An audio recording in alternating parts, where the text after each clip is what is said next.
This is Dr. Rob Harter with the Nonprofit Leadership Podcast, Making Your World Better. What does it take to be an effective nonprofit leader today? What are the biggest challenges? What are the biggest obstacles? How should nonprofits fundraise in an economy that is constantly changing? All of these reasons combined led me to start this show. And it's my hope that through this series, people can learn not only what it takes to be an effective nonprofit organization, but to hear from effective leaders who are successfully making a positive impact in their communities. We hope you enjoy this show, as together we hear how they are making their world better. Hey everyone, I'm Rob Harter, and this is the Nonprofit Leadership Podcast. Thanks for tuning in. So today's topic, I want to prepare you right now. It's a tough one. It's a difficult one. Put your seatbelt on. We're talking about human trafficking. This is a really major problem across the world, but certainly right here in the U.S. as well. And my guest today will talk about the organization she started with her husband to really address the seriousness of how this has become a major problem. Again, not just in the US, but certainly throughout the entire world. And they're focused in multiple countries. And they've grown this nonprofit organization that's focused on freeing people from human trafficking. And I've just been really impressed with the work they're doing and the way they've gone about building their organization. So my guest today is Laura Parker. She is the CEO and co-founder of the Exodus Road. Her and her husband started this after they had been doing some work in Northern Thailand, and they bumped into this problem of human trafficking. And they kind of were faced with this decision of, what are they going to do? Can they just kind of close their eyes and pretend they never ran across this? Or would they engage and try to do something about it, not just in a one-time fashion, but actually create an organization that would have as its mission the goal to free people from human trafficking? And so they chose the latter, and they started this organization, the Exodus Road, and it's grown and grown, and now they're in 4 different countries, including the US. And so we're going to talk about that, and you're going to hear a bit about the story of how they launched the organization. But I also want to lean into how Laura leads, her leadership style, how she creates a healthy culture. That's one of her key values, is creating a healthy culture amidst this organization that she's working on and leading. And then with the type of work they're doing, I mean, it's such a dark world that they're dealing with. How do they stay hopeful? How do they hang in there? How do they stay focused and keep moving forward with many setbacks? So she's going to talk about the value and the importance of grit. And I love what she has to say about that. Anyway, it's a fascinating conversation. So glad you've tuned in. Now on to my interview with Laura Parker.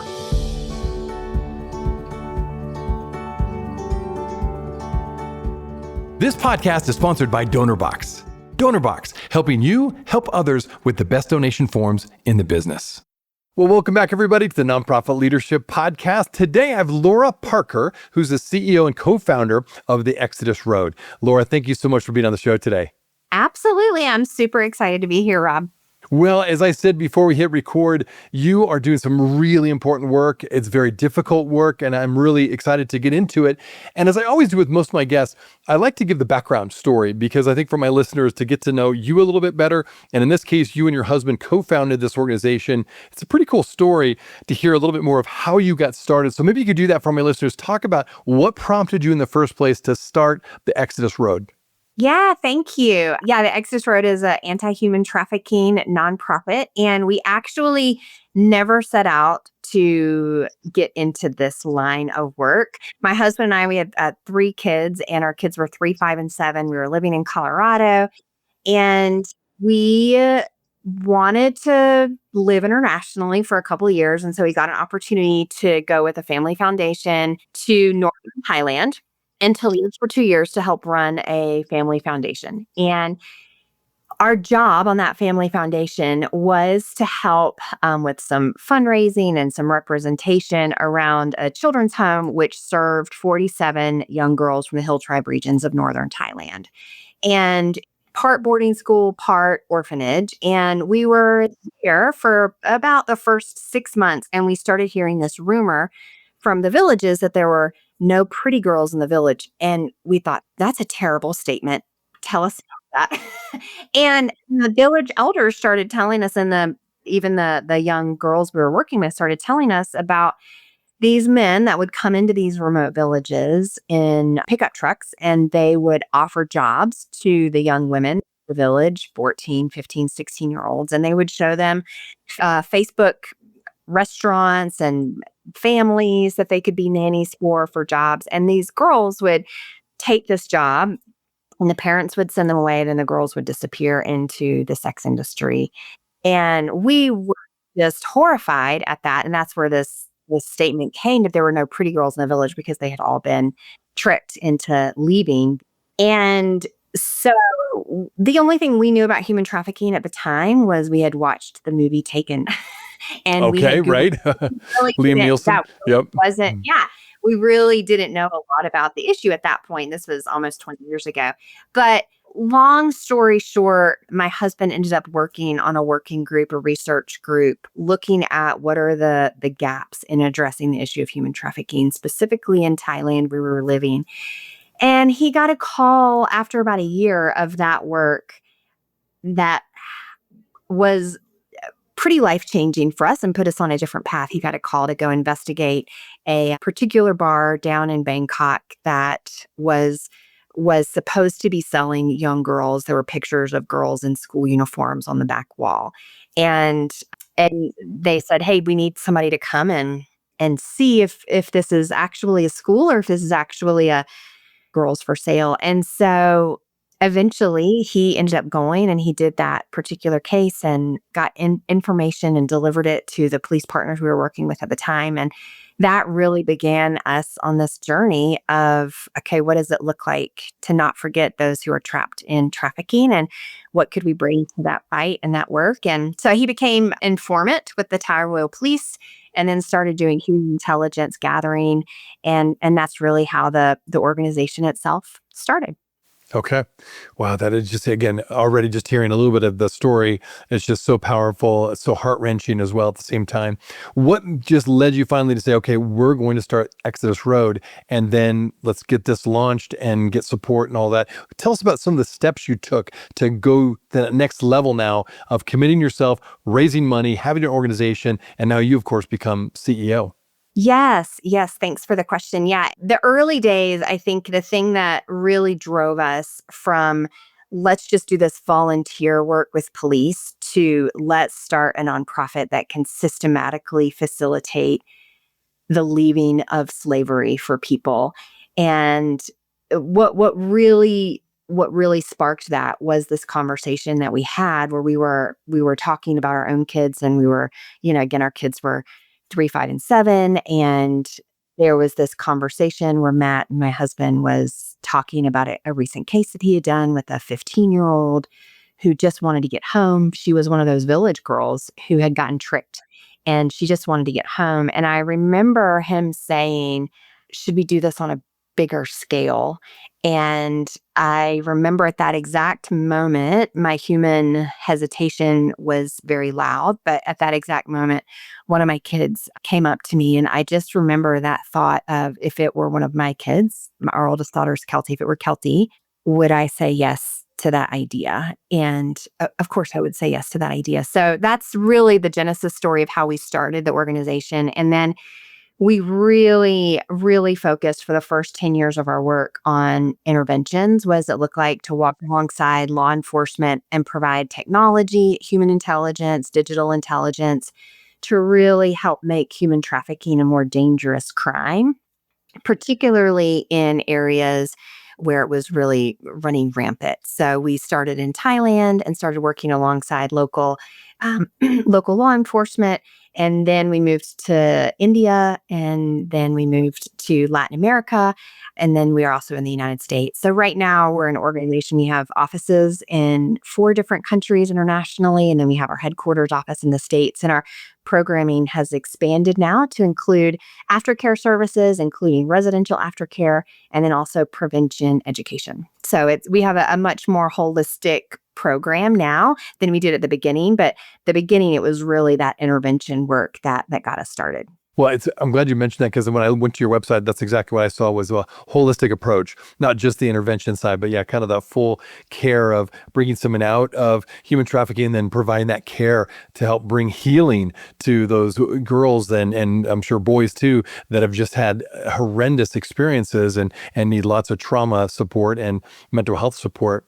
Okay, so let's talk a little bit about leadership now. We're going to keep diving back into some specific stories, but this is a leadership podcast, and you obviously not only launched this organization, but you've continued to lead it, and now currently as CEO. Maybe let's talk about that. You've got the demands on the one hand of executive leadership, being the CEO, right? But also you've been very much involved with the frontline work, particularly as you started, but even now, as I understand it, you're still doing a lot of that frontline work. How do you balance that with all that you have on your plate as CEO, but also to still kind of stay plugged in and support everybody on the ground, if you will, with this work? And this is so, I know from understanding a little bit about what you're doing, it's so personal because you're getting to know these kids, you're getting to know these families. And so talk a little bit more about how you balance your time and your various roles. Yeah, that's a great question. I think one of the things I really try to do is I try to really honestly and consistently ask myself and the key leaders around me, what is a problem that I could solve that would have the most impact organization wide? And I'm continually evaluating that and asking myself that. And so when I stepped into the CEO position about 4 years ago now, I was asking myself that question because I am very connected to the international work, and I tell people I feel most myself in the slums in India. Like I love that work. And yet when I really was asking myself as CEO, what's the problem that I could solve that would have the most impact? It was for us when I stepped in was the fundraising world. And so actually I really threw myself into that. We were just coming out of COVID, and that was a turbulent time for all nonprofit leaders. And so really for the last several years, I have been really focused on our US work and the fundraising work, and am just now at a place where that problem has it always needs there's always more fundraising to do, but we're in a much healthier place. And so now I'm starting to ask that question again in this season of CEO leadership: what's the biggest problem that I can solve that'll have the most organization wide impact? And for me, the answer to that now in this new season is really a return back to the professional development and leadership culture of our international team. So I'm excited about doing that in the next year. Okay, so let's talk a bit. You do have a unique situation where you have both international work and local work, so to speak, in the States. How do you balance those two? Is there a difference in terms of how you lead, how you communicate by going back and forth with these different countries, let alone just the challenges are unique, I'm sure, to each location? Talk a bit about that, how you kind of go back and forth flexibly, to continue to provide consistent and stable leadership. Yeah, I always tell our teams and tell myself, all behavior makes sense in context. All behavior makes sense in context. And I think that's really important when you're working around, with anyone from a different perspective, but particularly in a cross-cultural environment. All behavior makes sense in context. And leadership, the best skill you can learn as a leader, I think, is listening well and listening first.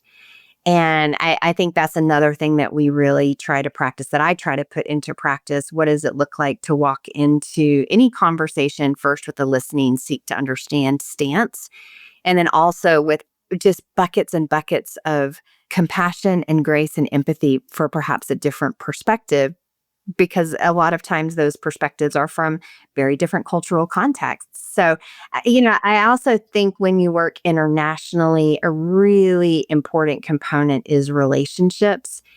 In the US, we're so driven by productivity and efficiency, and have a 15-minute meeting, get in, get out, move on, check off 17 things on the list.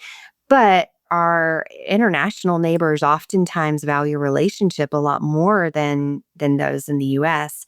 And so one of the things that we've had to really do is how, the strength of our organization is in the strength of the relationships that we have amongst each other. And so what does it mean to, to really say, hey, the first 10 or 15 minutes of every single meeting is just about hanging out and telling each other what you ate last night and talking about the kids, that is actually a part of leadership, even though I think in our American context, sometimes that's hard to remind ourselves of. Oh yeah, that's so interesting. I could see. Yeah, I've done enough travel and some work internationally that is a difficult challenge because I've seen that contrast 100%. And so that's good for you to help navigate through that. Okay, so let's talk a little bit more about the success you've had.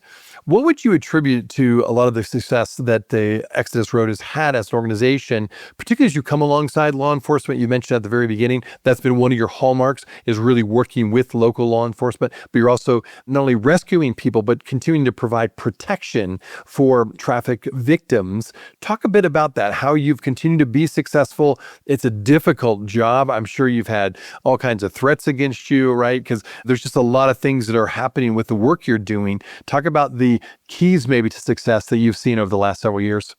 Yeah, I think, the very first thing that comes to mind is just grit and persistence, which maybe feels like not as trendy, but that really is true. We just will not give up. We work That's a good some trait. cases for years and years and years and years, and we just won't quit. And I think that energy is really consistent everywhere. Our people have an incredible amount of resilience because the work is hard. You don't get into fighting human trafficking. You don't get into, especially our work with nonprofit funding. We are trying to come against criminal syndicates that are the third largest, most lucrative business in the world. Behind drugs and guns, it's people, the Wow. sale of people. And here we are coming against transnational criminal syndicates as a nonprofit operating ethically and all of the challenges that that brings. And in addition, I think the other challenge we face in this particular issue is there's so much misinformation about human trafficking. And there's also a real hesitancy to even talk about it because it feels dark, it feels scary. It is dark and scary. It is very heavy. And so I think that's another thing that we have to overcome as an organization is you say human trafficking and people take a step back. They don't typically take a step forward into the conversation. And so we have had to learn from from the very earliest of days that we have to be people that just don't quit, right? Grit is persistence over time for a common goal. And so I think that's been definitely a big key to success. I think another big key to success is this consistent pursuit of excellence. I think a lot of times it is easy to say, "Oh, well, we're a nonprofit. We only have this as a budget, so we're just going to have to cut corners, or we're not going to be able to produce really, really excellent quality work." And I think that's been a real key to success for us is we, as much as we can with the resources that we have, how do we just create programs and marketing and communications and the quality of work that is really, really excellent and stands out. So I think that gives people pride in the work, and that also helps them to have grit when things are hard as well.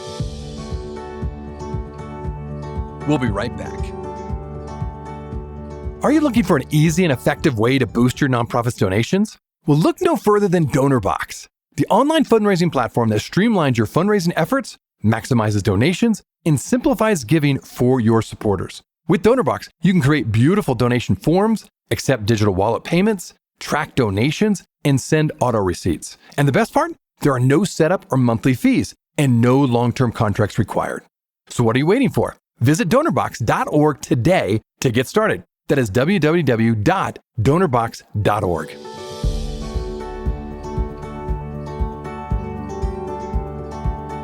I love your emphasis on grit. First of all, I think that's an excellent value and something to aim for. I think that's for whatever context, but certainly your context. And then I also like, as you talked about, creating a culture of excellence and really trying to do your best in the midst of what you're doing. I wondered about that. Maybe you can explore a little bit more about that when you're leading an organization where you're up against such a difficult task in multiple locations, different countries. How have you begun to really maximize the resources you have? I'm assuming they're kind of limited based on the problem. You only have so many resources, right, to throw at this huge problem, right? And as you mentioned, the third largest revenue maker in the world. So you're going against a massive machine, if you will, who has a lot of power and money. How do you maximize the resources that you have to really end up doing the good work that you've been doing? Are there certain things you've really strived for to have your money go further, have your donations go further? Do you try to work with other organizations locally? So you're kind of combining forces when it comes to certain communities. Talk about a little bit more the things you've done on limited resources, essentially, for such a big problem. Yeah. I think one of the things that we've grown in over time is just this understanding of the value of partnerships and the value of linking arms with other organizations in a way to maximize impact. I think another really important thing to think about when we think about resources is so often in the early days, we just took any opportunity that was thrown at us. And, it's like Frodo says, you're like too little butter spread over too much toast. And I feel like that was really our program was just too little butter spread over too much toast because of the lack of resources. And so a couple of years ago, we really went through this organizational wide project where we got all of our international leaders together and all of our US leaders. And we just said, okay, where are we going in 5 years? And what does it look like to put some markers in the ground of what success is? And that really helped us hone in the butter that we had and the impact that we could make. And then I also think we really shifted in the very early days, and I see this so much with nonprofits, and I'm sure you do in your work with nonprofit leaders. There is this scarcity mentality. Everyone is just surviving, and so there's a lot of sharp elbows in that space, right? Because money is such a big deal, and it's so hard to operate with that abundant mindset. But I think that there's something so attractive and so generative about an abundant mindset. And I think when we really started maturing as an organization, and even me and my leadership started to mature, there's enough for everyone. And actually we will be able to get more resources if we approach people with this idea that there's plenty to go around. And that's actually generative energy to put into the universe and also to model for other nonprofit partners. So I think that has been a key to success too. I love hearing about that, how you're making collaboration such a key goal of yours, because I think that's so important. It doesn't matter, again, what kind of organization you're running. I do think collaboration across the board is so important. And a lot of nonprofits that try to go solo, I think they learn quickly, or they will learn quickly, that you can only have so much impact because some of these issues, like the one you're dealing with, is such a big issue. You need to work with other, partners and collaborators to really maximize your impact, as you said earlier. So really helpful. Talk about your leadership journey a bit more. What have you learned along the way, whether it be about your style, about what you do? You already talked about grit, how you keep going through despite very difficult circumstances. Is there anything else you want to share about your leadership style? Maybe it's made a unique mark on the organization and how you've led your team and grown your team. Yeah, I think, when I stepped into the role of CEO, I kind of like to call myself a reluctant CEO. I was not someone that was really grabbing for that position, but it was actually came out of a real personal journey for my husband and I. He had been doing undercover work with law enforcement all over the world for about 12 or 13 years and just really hit a season where he really needed to take a knee. He had some definitely and obviously complex PTSD and really needed to step back. And it really showed us the importance of mental health for frontline workers, but also it created this need in the organization. And that was when I actually stepped into the CEO position. So I was a little bit reluctant.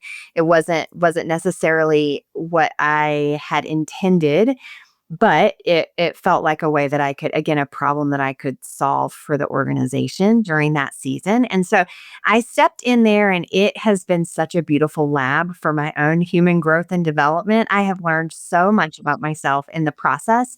I think at the beginning, I so erred on the side of collaboration that I had a hard time making decisions because we would just spin cycle.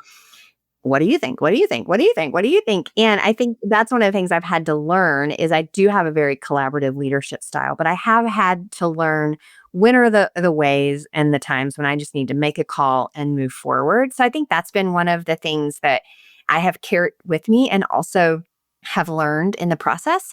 I think the other thing I'm really passionate about a healthy culture, and I'm really passionate about communication, right? Communication is the lifeblood of any organization. And culture is king or queen. Culture is everything. And when we created really sustainable and consistent feedback loops where we were asking people to really bring their true, authentic feelings and ideas to the table. And then we were honoring those, even if they were critical of the system or critical of what we were doing. I think that has really been a marker to the organization in this season under my leadership, which I'm really proud of. And I'm really proud of the ways that the team and the executive leadership and actually everyone at the Exodus Road has really pressed into that. We're not afraid of conflict. We're not afraid of hard conversations. We still get a little bit sick in our stomachs, but we still have them. And it creates this culture of trust and transparency that has been really, really healthy and ultimately makes us stronger at what we do. So glad you emphasized a healthy culture. I think you're absolutely right. You nailed it. In fact, it's been fascinating. I've had several people on the show talking about culture as more of the conversation focus. And you may know about these studies, particularly this next two generations coming up. They have found already that millennials, for example, and Gen Zers, they will actually choose culture slightly over compensation when choosing a job. So now that doesn't mean they don't want to get paid well, but it just means that culture is that important to them, that they'll actually, if it's kind of an even thing, they're going to choose culture over compensation to join a certain company or organization or nonprofit. And so the fact you're focusing on that is so good. But I think in general, it doesn't matter what generation you're part of, creating a healthy culture is so critical. Is there some things that you had to bump into? Maybe a story where you had to really operationalize your values, or you had something that popped up and you're like, oh my goodness, we've got to address this. Is there anything that stands out as you think about how you've created that healthy culture, that where you've had to be super intentional as you look back, you're like, oh, that really changed us. That made us who we are today? Yeah. Oh, that's a great question. So many things. I think so often we as leaders really think in terms of what are the two big steps. And I think for us, it's been a million smaller steps. It's been this creating this culture of when we're at a table and we're discussing the direction that we should go, challenging and then modeling, hey, key leadership, you talk last. You don't talk first. Because when you talk last, you give space for everyone to bring their authentic selves into the conversation. And so I think it's stuff like that. I think we do a lot of things around celebration. We have a lot of traditions here. We ring a bell every time there's a rescue and everybody stops what they're doing and they go around the bell and we read the story and we celebrate. It doesn't matter what meeting you're in. The most important thing is the ringing of the bell. And so I think it's those types of things. We have ceremonies where we call them rock parties, where we actually have river rocks and we write the names of the survivors that the Exodus Road and their police partners have been able to help free. And we're actually like 3,000 names behind because we have 6,000 individuals that we've been able to help rescue from human trafficking. And we literally can't keep up with the Freedom Rock parties. But even that, it's just this idea of how do you continually bring people into the role that they are playing in a bigger story? Because I think that's what we all want, right? We all want purpose. If we're going to spend 8 hours pouring ourselves into something, we want to be connected to the people that we're working alongside. And we want to feel like our professional careers are growing and our skills are growing. And we want to feel like what we're pouring ourselves into matters. So as much those little ceremonies that you can create, I think really start to create this rhythm of positivity. And I think that's really critical. Positivity in the workplace is really important, you know? Oh, 100%. Yeah, again, said that well. I love that you're putting that into practice. And again, particularly with your work, because one of the questions I was going to have was you're doing such difficult work. It is a dark world that you're going into to try to rescue all these folks that have been caught into human trafficking. What gives you hope, in the midst of all the work? And it sounds like one of those things is you try to create a positive environment. You try to celebrate when there's wins. But is there other things you do to really keep your hope alive in the midst of such darkness that you're dealing with? Absolutely. We center the voices and the stories of survivors. I think when you can stop all of the minutia and the tasks and the projects and even the big picture, and you can listen to the story of one individual who was trapped in horrific abuse and now is free and started their own business or testified against their trafficker or is back with their families. I think that singular focus is really important. I think as an organization, nonprofits, we do need to be focused on the macro. We need to be focused on how do you impact the systems? How do we scale in a way that really shifts things in communities and shifts problems? But I think oftentimes we find our human hope in really looking at the human element of impact and centering those stories. And so, again, that bell ringing ceremony, we read the stories of survivors, we read the stories of cases. We have an excellent communications and marketing team that create beautiful videos. And we take time as a team to really pay attention to that and even give some mindfulness moments around, okay, let's imagine ourselves in this situation and let's really try not to go so fast that we miss the impact. Because I think that's another thing.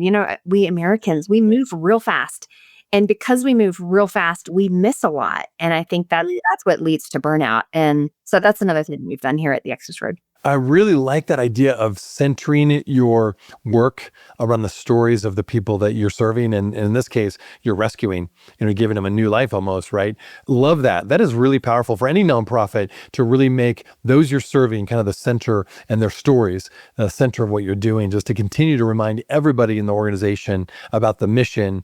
And again, the bell ringing ceremony, fantastic. Because my guess is you bumped into this. I found out with the own organization I led as it got bigger and bigger, and you started having 50, 60, 70 people on your staff, and it starts growing more.